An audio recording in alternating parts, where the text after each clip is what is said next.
All right, welcome to a special edition of the POMcast. We're going to do Darby right now and put his information out, and then we're going to church it up for the POMcast tomorrow. So it's a little bit of an early treat, along with our recruiting czar, Darby McCranie. How you doing, Darby?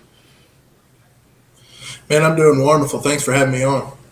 No problem. How you making out? Oh, I'm doing quite well. What we're probably going to do is have Darby come on Tuesdays and Thursdays. Chris will get Wednesdays and Fridays.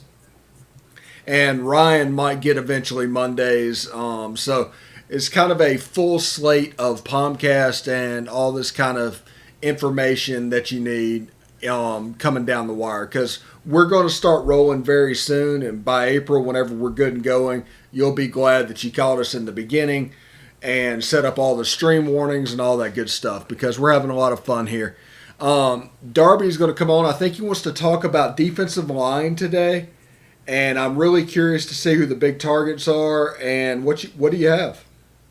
Yeah, so actually I broke it down to interior D linemen because we're going to have such a different recruiting class this year than what we're used to.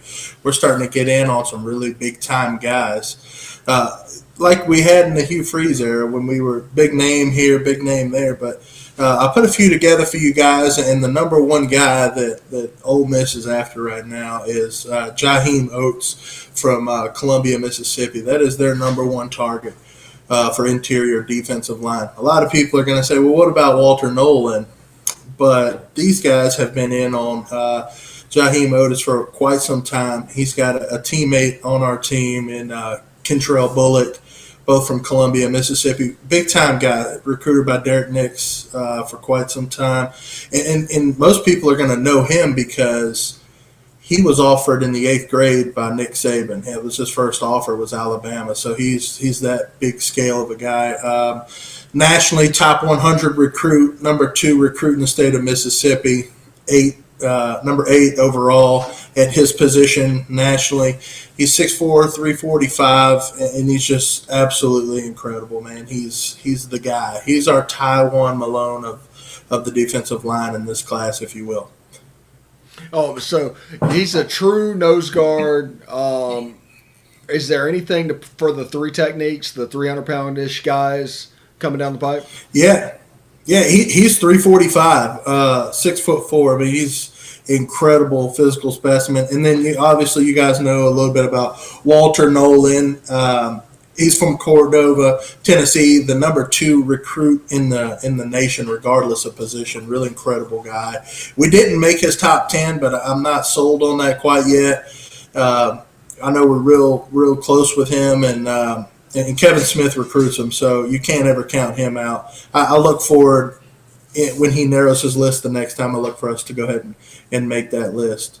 You got Aaron Bryant. So a lot of guys don't know too much about Aaron Bryant, but he's from South Haven.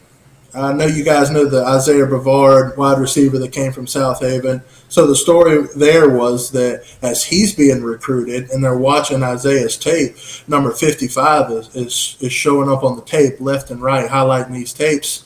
So eventually they have to ask the question, who's number 55? And that's Aaron Bryant. He's kind of underrated right now. He doesn't have – I know it's early in the process, but he doesn't have a big ranking like the rest of these guys do, but I expect that to get better. He's got offers from Arkansas and Mississippi State and Memphis, so it continues to grow. But the feather in Ole Miss's cap there is his father went to Ole Miss. He didn't play there, but he went to Ole Miss, so that's a feather in the cap, and they really like this guy right now.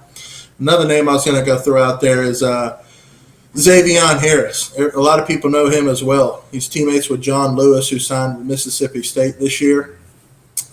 Really big kid, 6'6", 308 pounds.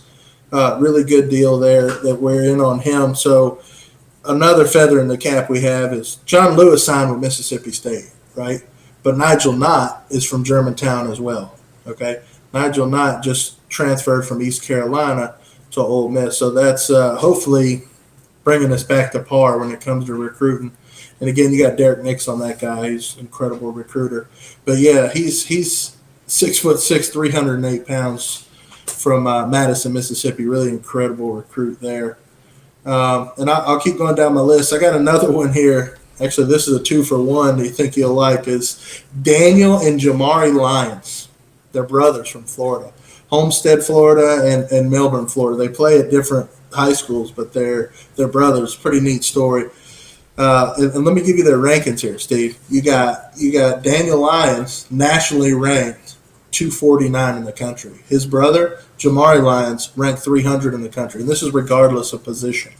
Okay. So two really big time studs there on the D line. So these guys are weighing in at 270, 295 pounds. Both are 6'4", and Kevin Smith's recruiting both of those guys. And the word right now is there's no particular leader that they have. It's wide open. I know they like Miami. I know they like Florida, and they like Ole Miss. So there's a lot of chatter, and we're real warm with those guys. Like those guys a lot. I'll move on down the list with Curtis Neal from Cornelius, North Carolina. He's ranked number 12 in his state, North Carolina. He's nationally ranked 281, and for interior D lineman, he's ranked 25. So he's another big time recruit, recruited by everybody in the country, just like everybody I've listed here, other than Aaron Bryant. But Chris Partridge is his recruiter, and we've learned this year what that man's capable of. Mm-hmm. Big time guy, and Curtis Neal. You got Felix Hickson, which is Jackson, Georgia. He's the only other recruit we got on this list that's under the radar, like Aaron Bryant is. I expect him to have a really strong higher rank when it comes out. He just doesn't have a composite yet. ESPN is usually late to the party on ranking folks to get that composite rank. But Felix is recruited by Chris Partridge as well, 6'3", 285. Offers from pretty much everybody in the country, Georgia and everybody else. So we're in on another big time guy. And to round out my list, Steve, I got Sean Washington. He's from New Orleans, Louisiana.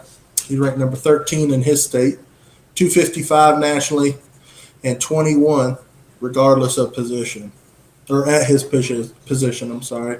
He's 6'3", 297 pounds, and he's being recruited by Coleman Hutzler, the new addition, our special teams coach from Texas. But the early indication right now is that LSU leads for him, but it's just another one to add to this list here that we're hot on, and that's 9 right there. And we're suspected to take 3 to 4 on interior defensive line this year. And if you get any 3 or 4 out of that list right there, that's a win for 2022. All right.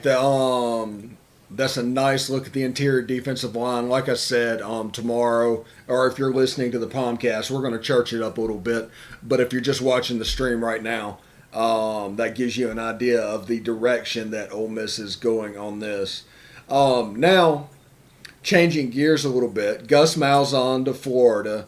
There's been chatter of whatnot, almost rooting for Jeff Lebby to leave. What do you think of that hire? What do you think that means for Ole Miss? Well, I'm kind of shocked, and so are a lot of Ole Miss fans. That whole university seemed to want Lebby, and understandably so. We learned that last year. He's just a great fit, great guy, really knows offense. Everybody loves him that's around him. So as an Ole Miss fan, it was one of those things like you really want to see him go and do good and be happy for him if he moves on. But selfishly, you want to keep him back in Oxford because he's just a wonderful fit and a great offensive mind. Now moving to Gus, I think that's a great hire for them. It's a splash hire for UCF. He can recruit. He's won national championships. I mean, he's just a great hire for UCF. So they get their guy. We keep our guy. We fended off Auburn this year, and UCF to go ahead and keep Lebby for one more year. Yeah, it's pretty neat having that, isn't it? Yeah. He's a heck of a football coach and a heck of a football mind, and I'm glad to have him in Oxford for sure. Dylan Gabriel. This is a little bit of speculation, but no pro-style quarterback has worked out at under Gus Malzahn. He's the quarterback of Central Florida. Any finger in the air of what might happen? No, I haven't got any leads there. I haven't dug around too much about it, quite honestly, but that's something that's something interesting to keep an eye on, and I'll look into it for sure. Okay. All right. Darby McCranie coming by the show. He'll be back on the POMcast on Thursday. And always good information from Darby McCranie. So thank you very much.